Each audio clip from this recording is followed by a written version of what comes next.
इमरान खान को घर भेजने की आखिरी जिम्मेदारी लाहौर पर आ गई। जाली हुकूमत के दिन गिने जा चुके हैं।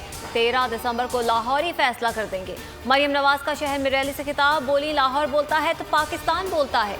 जलसे की दावत देने खुद आई हूँ, लाहौरियों से बड़ी उम्मीदें हैं। जाली वजीर आजम कहता है जलसे से रोकूंगा नहीं मगर कुर्सियां नहीं दूंगा।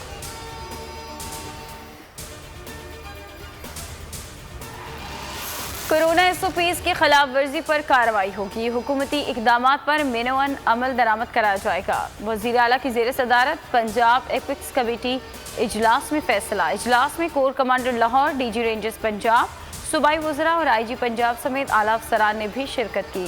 अवाम की जिंदगियों को महफूज बनाने के लिए भरपूर काविशों का आज़म किया। लाहौर के ताजिरों ने PDM के जलसे की मुखालफत कर दी। सदर चैम्बर ऑफ कॉमर्स का कहना है जलसे जुलूसों से कोरोना फैलने का खदशा है। लाहौर को जबरदस्ती लॉकडाउन की तरफ ना ले जाया जाए, लाखों अफराद बेरोजगार हो जाएंगे। हुकूमत से इज्तिमात रोकने और रेट कायम करने का मुतालबा। नैब का ताल्लुक किसी सियासी गिरोह दारा है। Chairman NAB justice retired Javed Iqbal का इदारे की कारकर्दगी पर इत्मीनान का इज़हार। कहा तहकीकात में हर शख्स नफ्स का ख्याल रखा जाता है।